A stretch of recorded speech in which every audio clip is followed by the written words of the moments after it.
Hi അസ്സലാമലൈക്കും welcome back. ഇന്നത്തെ നമ്മുടെ റെസിപ്പി വെറും 3 ചേരുവ കൊണ്ട് ഉണ്ടാക്കിയെടുക്കാൻ പറ്റില്ല അടിപൊളി ടേസ്റ്റുള്ള ഒരു പുഡിങ്ങിൻ്റെ റെസിപ്പിയാണ്. ഈ ഒരു പുഡിങ്ങിലേക്ക് ജലാറ്റിനോ ചൈന ഗ്രാസോ കോൺഫ്ലവറോ ഒന്നും ആവശ്യമായിട്ടില്ല. വീട്ടിൽ ഗസ്റ്റ് വരുമ്പോഴോ അല്ലെങ്കിൽ പെട്ടെന്നൊരു മധുരം കഴിക്കണം തോന്നുമ്പോൾ ഏറ്റവും സിമ്പിളായിട്ട് ഉണ്ടാക്കിയെടുക്കാൻ പറ്റുന്ന ഈ അടിപൊളി പുഡിങ് എങ്ങനെ ഉണ്ടാക്കിയെടുക്കാൻ നോക്കാം. അതിന് മുന്നായിട്ട് ഈ ചാനൽ ആദ്യം നിങ്ങൾ കാണുന്നുണ്ടെങ്കിൽ നിങ്ങൾക്ക് ഇഷ്ടമായി എന്നുണ്ടെങ്കിൽ പ്ലീസ് ഒന്ന് സബ്സ്ക്രൈബ് ചെയ്ത് സപ്പോർട്ട് ചെയ്യണേ. അപ്പോൾ ആദ്യം തന്നെ ഇതിലേക്ക് വേണ്ടിയിട്ട് ഒരു പാത്രം എടുത്തിട്ടുണ്ട്. ഇതിലേക്ക് 250 ml കപ്പിൽ 2 കപ്പ് പാൽ ചേർത്ത് കൊടുക്കാം. അഥവാ 500 ml ഒരു പാക്കറ്റ് പാൽ മൊത്തത്തിൽ ഇവിടെ എടുത്തിട്ടുണ്ട്. പിന്നെ പാലെടുക്കുമ്പോൾ നല്ല ഫുൾ ഫാറ്റ് മിൽക്ക് എടുക്കുക. അപ്പോൾ നല്ല ടേസ്റ്റ് ഉണ്ടാകും പുഡിങ്ങിന്. ഇതൊന്ന് തിളപ്പിക്കാനായിട്ട് വെക്കാം. തീ ഓൺ ചെയ്ത് കൊടുത്തതിന് ശേഷം മീഡിയം ടു ഹൈ ഫ്ലെയിമിൽ ഇട്ട് കൊടുക്കാം. ഇനി ഒരു പാലൊന്ന് തിളച്ചിട്ട് വരട്ടെ. ഈ ഒരു സമയം കൊണ്ട് മറ്റൊരു ബൗൾ എടുത്തിട്ടുണ്ട്. ഇതിലേക്ക് 2 മുട്ട ചേർത്ത് കൊടുക്കാം. ഇനി ഇതിലേക്ക് 1 ടീസ്പൂൺ വാനില എസൻസ് ചേർത്ത് കൊടുക്കാം. നിങ്ങളുടെ കയ്യിൽ ഇനി എസൻസ് ഇല്ല എന്നുണ്ടെങ്കിൽ 1 ടീസ്പൂൺ ഏലക്കാപ്പൊടി ചേർത്താലും മതിയാകും. പക്ഷെ ഇതിലേക്ക് ഒന്നും കൂടെ നല്ല ടേസ്റ്റ് ഉണ്ടാക്കാം വാനില എസൻസ് ചേർക്കുമ്പോൾ തന്നെയാണ്. ഇതിൻ്റെ മുട്ടൻ്റെ സ്മെല്ലൊക്കെ ഒട്ടും ഇല്ലാതിരിക്കാൻ വേണ്ടിയിട്ടാണ് എസൻസ് ചേർക്കുന്നത്. ഇതുപോലത്തെ ഒരു വിസ്ക് വെച്ചിട്ട് നല്ല പോലെ മുട്ടൊന്ന് ബീറ്റ് ചെയ്തിട്ട് എടുക്കാം. ഇതിവിടെ നല്ല രീതിയിൽ മിക്സ് ചെയ്തെടുത്തിട്ടുണ്ട്. നന്നായിട്ട് തന്നെ മിക്സ് ചെയ്ത് കൊടുക്കണം. ഇതൊരു സൈഡിലേക്ക് അങ്ങ് മാറ്റി വെക്കാം. ഇതവിടെ ഇരിക്കട്ടെ.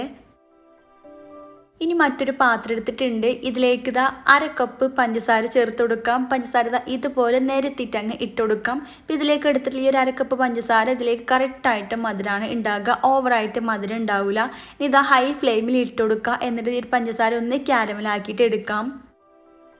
ഈ ഒരു രീതിയിൽ സൈഡൊക്കെ ഇതുപോലെ മെൽറ്റായി തുടങ്ങുമ്പോൾ ഏറ്റവും ലോ ഫ്ലെയിമിലേക്ക് ഇട്ട് കൊടുക്കുക. എന്നിട്ട് നല്ല പോലെ അങ്ങ് മിക്സ് ചെയ്ത് കൊടുക്കാം. എന്നിട്ട് മൊത്തത്തിൽ അങ്ങ് മെൽറ്റ് ചെയ്തിട്ട് എടുക്കാം. പിന്നെ ഞങ്ങൾ ഇതുപോലത്തെ നോൺ സ്റ്റിക്കിൻ്റെ പാത്രമല്ല സ്റ്റീലിൻ്റെ പാത്രമൊക്കെയാണ് എടുക്കണമെന്നുണ്ടെങ്കിൽ ഏറ്റവും ലോ ഫ്ലെയിമിൽ ഇട്ടിട്ട് വേണം ചെയ്യാനായിട്ട്, ഇല്ലെങ്കിൽ കരിഞ്ഞു പോകും.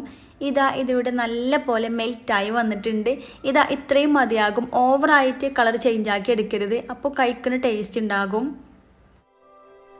ഇനി ഇതിലേക്ക് തിളപ്പിക്കാൻ വെച്ചിട്ടുള്ള ഒരു പാൽ മൊത്തത്തിൽ ചേർത്ത് കൊടുക്കണ്ട. ഇതുപോലെ കുറച്ച് പോർഷൻ ചേർത്ത് കൊടുക്കുക. എന്നിട്ട് നല്ല പോലെ അങ്ങ് മിക്സ് ചെയ്ത് കൊടുക്കാം.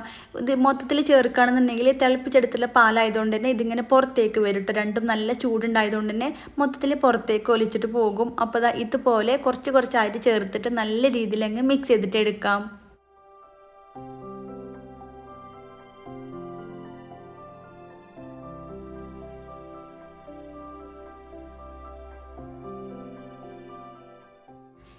ഇതിവിടെ ക്യാരമലൊക്കെ മൊത്തത്തിൽ മെൽറ്റായി വന്നിട്ടുണ്ട്.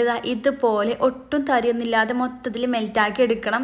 ഈ രീതിയിൽ നന്നായിട്ട് കളറൊക്കെ ഒന്ന് മാറി വന്നിട്ടുണ്ട്. ഒരു ക്യാരമലിൻ്റെ നല്ല അടിപൊളി കളറായിട്ട് കിട്ടിയിട്ടുണ്ട്. ഇത്രയേ ഉള്ളൂ. ഇനി തീ ഓഫ് ചെയ്ത് കൊടുക്കുക. എന്നിട്ട് തണുക്കാനായിട്ട് അങ്ങ് മാറ്റി വെക്കാം.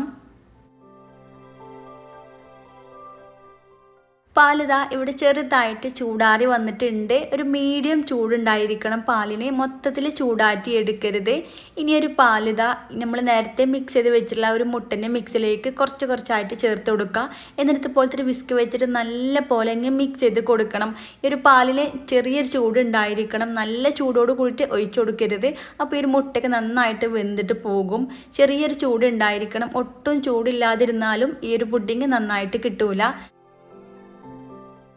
ഇതിവിടെ നല്ല രീതിയിൽ മിക്സ് ചെയ്ത് യോജിപ്പിച്ചെടുത്തിട്ടുണ്ട്. ഇതിൽ ഒട്ടും കട്ടയൊന്നും ഉണ്ടാകാൻ പാടില്ല. ഇതുപോലത്തെ ഒരു ബൗൾ എടുത്തിട്ടുണ്ട്. നിങ്ങൾക്ക് ഇഷ്ടമുള്ള ട്രേ എടുക്കാം കേട്ടോ. അല്ലെങ്കിൽ ചെറിയ ചെറിയ ബൗളോ അല്ലെങ്കിൽ സ്റ്റീലിൻ്റെ പ്ലേറ്റോ എന്ത് വേണമെങ്കിലും എടുക്കാം. ഇനി ഇതിലേക്ക് ഈ ഒരു മിക്സ് ഒന്ന് അരച്ചിട്ട് വേണം ചേർക്കാനായിട്ട്.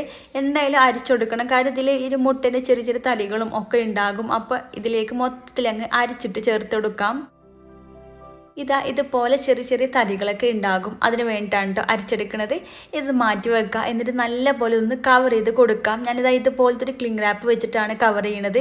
നിങ്ങളെ കയ്യിൽ ഇനി ഇതില്ലാന്നുണ്ടെങ്കിൽ ഏതെങ്കിലും ഒരു പ്ലേറ്റ് വെച്ചിട്ട് ഒന്ന് അടച്ചു കൊടുത്താലും മതിയാകും. ഇനി ഉണ്ടെങ്കിൽ ഇത് വെച്ചിട്ട് തന്നെ ചെയ്യാം. അപ്പോൾ ഒന്നും കൂടി നന്നായിട്ട് കിട്ടും. നല്ല രീതിയിൽ ടൈറ്റ് ചെയ്തിട്ട് വേണം കവർ ചെയ്യാനായിട്ട്. ഇതൊന്ന് ആവിയിൽ വേവിച്ചെടുക്കുകയാണ് ചെയ്യുന്നത്. അപ്പോൾ ഇത് ആവി കയറ്റാനായിട്ട് വെക്കാം.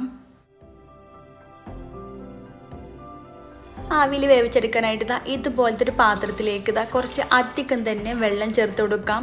ഇനി വെള്ളം നല്ല പോലെ ഒന്ന് തിളപ്പിച്ചിട്ടെടുക്കാം. വെള്ളത നല്ല രീതിയിൽ തിളച്ച് വന്നിട്ടുണ്ട്. ഇതിലേക്ക് ഇതുപോലത്തെ ട്രേ അങ്ങ് വെച്ച് കൊടുക്കാം. നിങ്ങൾക്ക് ഇഡ്ഡലി തട്ട് വെച്ച് കൊടുത്താലും മതിട്ടോ. ഇതുപോലത്തെ ട്രേ വേണമെന്നൊന്നുമില്ല. ഇതിലേക്ക് ഒരു പുഡിങ്ങിൻ്റെ ബൗളങ്ങ് ഇറക്കി വെച്ച് കൊടുക്കുക. അടച്ച് വെച്ചിട്ട് മീഡിയം ഫ്ലെയിമിൽ 20 മിനിറ്റ് വേവിച്ചെടുക്കാം. കറക്റ്റ് 20 മിനിറ്റ് കൊണ്ട് ഇത് വെന്തിട്ട് വരും. ഇതിവിടെ ഒരു 20 മിനിറ്റ് കഴിഞ്ഞിട്ടുണ്ട്. ഇനി തീ ഓഫ് ചെയ്ത് കൊടുക്കുക. എന്നിട്ട് തുറന്ന് നോക്കുക. നല്ല പോലെ തന്നെ സെറ്റായി വന്നിട്ടുണ്ട്. ഈ ഒരു രീതിയിൽ ഇതങ്ങ് മാറ്റി വെക്കാം. ഇനി ചൂടോട് കൂടിയിട്ട് തന്നെ ഈ ഒരു ക്ലിംഗ് റാപ്പ് ഇതിൻ്റെ മുകളിൽ നിന്ന് മാറ്റി കൊടുക്കുക. ഇല്ലാന്നുണ്ടെങ്കിൽ അതിൻ്റെ മുകളിൽ ഇങ്ങനെ തങ്ങി നിൽക്കണം, വെള്ളമൊക്കെ ഇതിലേക്ക് വീഴും. അപ്പോൾ അതിന് വേണ്ടിയിട്ടാണ് പെട്ടെന്ന് ചൂടോട് കൂടി തന്നെ മാറ്റിയെടുക്കുന്നത്. ഇനി സൈഡൊക്കെ ഒന്ന് ക്ലീൻ ചെയ്തിട്ട് എടുക്കണുണ്ട്.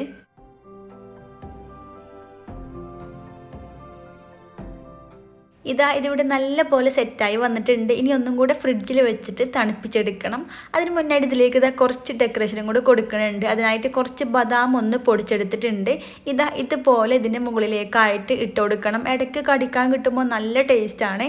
അപ്പോൾ കയ്യിൽ എന്തെങ്കിലും നട്ട്സൊക്കെ ഉണ്ടെങ്കിൽ എന്തായാലും ഒന്ന് ഇട്ട് കൊടുക്കുക.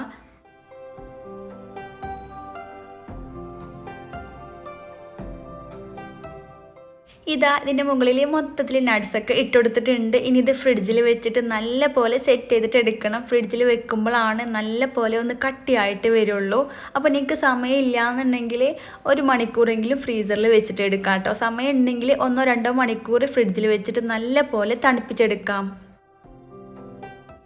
ഇതിവിടെ ഒരു 3-4 മണിക്കൂർ ഫ്രിഡ്ജിൽ വെച്ചിട്ട് നല്ല പോലെ തണുപ്പിച്ചെടുത്തിട്ടുണ്ട്. നല്ല അടിപൊളിയായിട്ട് സെറ്റായിട്ട് വന്നിട്ടുണ്ട്. ഇതുപോലെ തൊട്ട് നോക്കുമ്പോൾ കയ്യിലൊന്നും ഒട്ടും ഒട്ടിപ്പിടിക്കൂല. നല്ല പോലെ സെറ്റായിട്ടുണ്ട്. ഇനി നിങ്ങൾക്ക് ഇഷ്ടമുള്ള രീതിയിൽ കട്ട് ചെയ്ത് കൊടുക്കുക. പിന്നെ ചെറിയ ചെറിയ ബൗളിലൊക്കെ സെറ്റ് ചെയ്യുകയാണെന്നുണ്ടെങ്കിൽ നല്ല ഭംഗി ഉണ്ടാവും കാണാനായിട്ട്. ഇതുപോലെ ഒന്ന് കട്ട് ചെയ്തെടുത്തിട്ടുണ്ട്. ഈ ഒരു ടെക്സ്ചറിലാണ് കേട്ടോ ഇത് ഉണ്ടാകുക. നല്ല ക്രീമി ആയിട്ടാണ് ഉണ്ടാകുക. ഈ ചൈന ഗ്രാസൊക്കെ ചേർക്കണ ആ ഒരു രീതിയിൽ അത്രയ്ക്കൊരു കട്ടി ഉണ്ടാകില്ല. ഇതുപോലെ ക്രീമി ആയിട്ടാണ് ഉണ്ടാകുക. നല്ല ടേസ്റ്റാണ് കഴിക്കാനായിട്ട്. ഏകദേശം ഒരു കസ്റ്റേർഡിൻ്റെയും അതുപോലെ ഈ ഒരു കാരമലിൻ്റെയൊക്കെ ഫ്ലേവർ നന്നായിട്ട് ഉണ്ടാകും. അപ്പോൾ ഏറ്റവും സിമ്പിളായിട്ട് കുറഞ്ഞ ചിലവിൽ ഉണ്ടാക്കിയെടുക്കാൻ പറ്റുന്ന അടിപൊളി പുഡിങ്ങാണിത്. അപ്പോൾ എല്ലാവരും ഒന്ന് ഉണ്ടാക്കി നോക്കുക. ഉറപ്പായിട്ട് നിങ്ങൾക്ക് ഇഷ്ടമാകും. നിങ്ങൾക്ക് ഇഷ്ടമായെന്നുണ്ടെങ്കിൽ കമൻറ്റ് അറിയിക്കാൻ മറക്കരുത്. വീഡിയോ ഇഷ്ടമായി ലൈക്ക് ചെയ്യുക. ഫ്രണ്ട്സിനും ഫാമിലിക്കും ഷെയർ ചെയ്ത് കൊടുക്കുക. വീണ്ടും ഇതുപോലത്തെ സിമ്പിളായിട്ടുള്ള അടിപൊളിയായിട്ടുള്ള റെസിപ്പി ആയിട്ട് കാണാം. താങ്ക്